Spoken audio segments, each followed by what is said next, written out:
उत्तराखंड में बीजेपी के भीतर क्या एक तूफान उठ रहा है और क्या उस तूफान की जद में पुष्कर सिंह धामी भी हैं। क्या मुख्यमंत्री के लिए एक ऐसी मुसीबत खड़ी हो रही है धीरे धीरे जिसका सामना करना उनके लिए आने वाले दिनों में और मुश्किल भरा हो सकता है।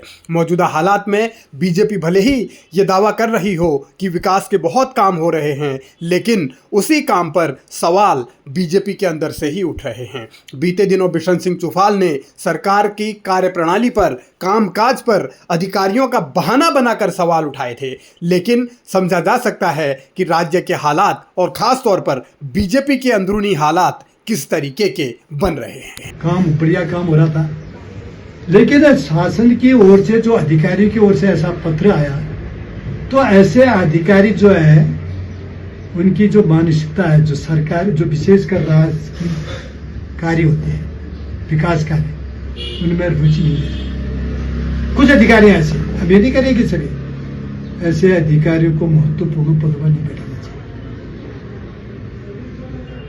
क्योंकि भाई जब की मानसिकता ऐसी है कि काम कोई भी समस्या है उसका समाधान निकालना चाहिए, समाधान करके तुम उसकी समस्या खड़ी पैदा कर रहे हो, तो ऐसे कैसे काम चलेगा। उदाहरण के लिए बता दो, दूर का नहीं जाता, बहुत सारे काम है। एक पिथौरागढ़ का 2011 का मामला है, वो सड़क थी आपके कटपत्या से 2 बांस तक रीठा का, 10 किलोमीटर सड़क उसे केवल 5 किलोमीटर तक करता है, वो भी आधी उतरी, उसमें क्या है।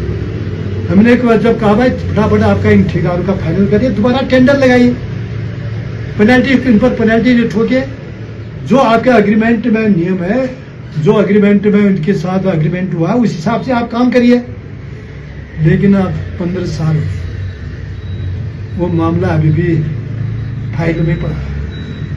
अब कह रहे हैं कोर्ट में। मैंने क्या भाई कोर्ट का, ये तो समस्या, तुमने समस्या का समाधान, ये कहते हैं कि भाई पुराना है। अरे भाई जवाब दे तो जो वर्तमान जो कुर्सी में बैठा उसके है। अब मैं कहूँ भाई मेरे समय का नहीं है, पिछले कार्यकाल, अरे जवाब तो मैं नहीं देना चाहिए ना, मेरे से पूछ रहे हैं जनता। चुफाल ने जो सवाल उठाए वो अधिकारियों का हवाला देकर उठाए और माना यह जा रहा है कि निशाना कहीं और था। इसीलिए जब चुफाल ने तीर छोड़ा तो फिर जवाब में राज्य के दायित्वधारी आ गए, यानी कि जो इन दोनों धामी के करीबी माने जाते हैं, गणेश भंडारी। उन्होंने कह दिया कि 3 साल में तो इतना विकास हो गया कि न भूतो न भविष्यते, मतलब पहले भी नहीं हुआ, बाद में भी कभी नहीं होगा। मगर धामी जिस तरीके से एक अलग रणनीति के साथ, अलग तरीके की राजनीति के साथ बढ़ रहे हैं, तो उस पर क्या बीजेपी के भीतर ही अलग अलग तरीके से सवाल उठने लगे हैं। क्या धामी की कार्यशैली को लेकर, धामी की कार्यप्रणाली को लेकर, धामी के रवैये को लेकर, धामी के रुख को लेकर बीजेपी में बेचैनी होने लगी है। दूसरी तरफ त्रिवेंद्र रावत भी कई दफ़ा सरकार के कामकाज पर सवाल उठा चुके हैं, चाहे वो अवैध खनन का मुद्दा रहा हो या फिर कानून व्यवस्था का मुद्दा। त्रिवेंद्र ने अलग अलग मसले पर अलग अलग बार कई तरीके के तीर चलाए हैं और जिस तरीके से अब जुगलबंदी अलग अलग नेता दिखा रहे हैं या बयान आ रहे हैं, ये शुरुआत है, क्योंकि जैसे जैसे चुनाव नज़दीक आएंगे वैसे वैसे असहजता भी दिखेगी और विधायकों के बयान भी तीखे होंगे। तो धामी के सामने चुनौती यही है कि पहले पार्टी के भीतर सबको साधा जाए।